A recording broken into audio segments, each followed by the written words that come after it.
So our first Condrieu is called Les Ravines.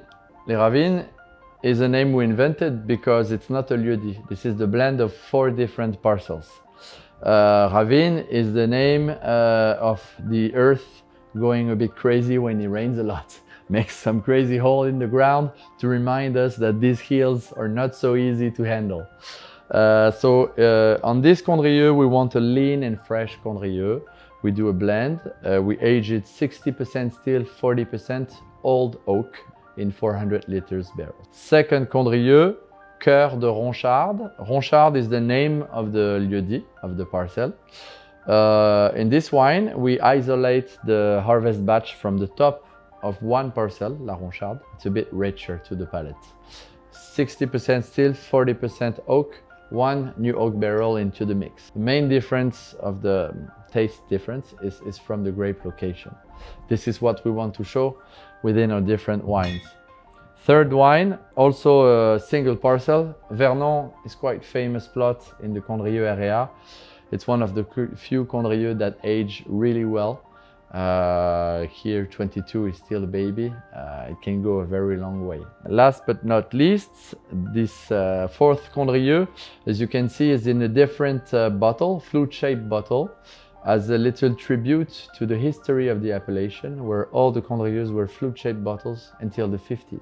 So now we move on to the Syrahs. After the Viognier of Condrieu. Saint-Joseph, we go back north, even though it's a super wide appellation, 60 kilometers long. We are at the extreme north of the appellation, where it actually crosses with the Condrieu. So that defines a lot the style of this Saint-Joseph, which is very spicy, dark pepper, licorice, and fresh style. A very nice hillside facing the south, 1 hectare. Again, 15-month old oak aging here in the 400-liter barrels. Now we move on to Côte-Rôtie, where we have 2 parcels. The one is the southern parcel you can find in Côte-Rôtie, which is Bassenon. We are in Condrieu. We drive north, we have the Côte-Rôtie sign up, first parcel on the left, it's here. So we're located into the blonde side of the Côte-Rôtie. Blonde famous for its lighter soils made of decomposed granites that look a bit sandy, gneiss. So this terroir gives the type of profile a bit more lighter, spicier, and kind of velvety aspect of the Côte-Rôtie. And we have another parcel which is a bit the opposite in the north dark side of the Côte-Rôtie. It's called La Vialière. It's like a dark slope full of schist or black rocks that give more intention to the wine, more power, and a different expression aromatic wise, a bit more smoky, meaty, cigar chocolate type of Côte-Rôtie. So Éminence is the blend of these 2 parcels. 15-month oak aging with 20% new oak. But here again, like the 2 previous Syrahs, we're not trying to show off the power of the Syrah. It's pretty much the opposite. We're looking for something delicate, low extractions. We're trying to do a silky Côte-Rôtie. The second Côte-Rôtie, Vire de Serine. You hear the name Serine, it will ring a bell for some of you because it's the name of the ancestor of Syrah.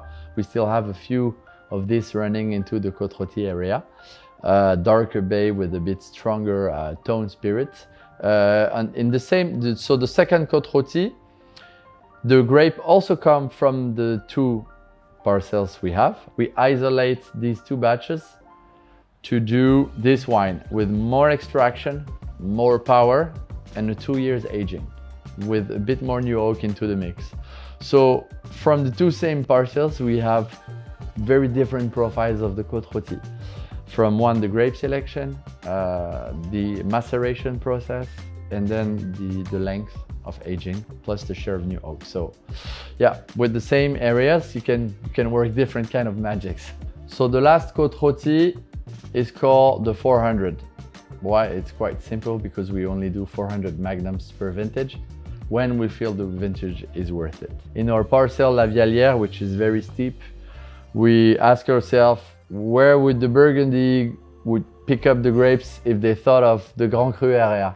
Would be probably in the middle of the slope where it's most inclined to the sun, where water is less inclined to remain, just enough to make 2 barrels, one 400 liters, one 228 liters. So we do a 2 years aging into the cellar, and then another 2 years in the magnums in the stockroom before we start to release these wines.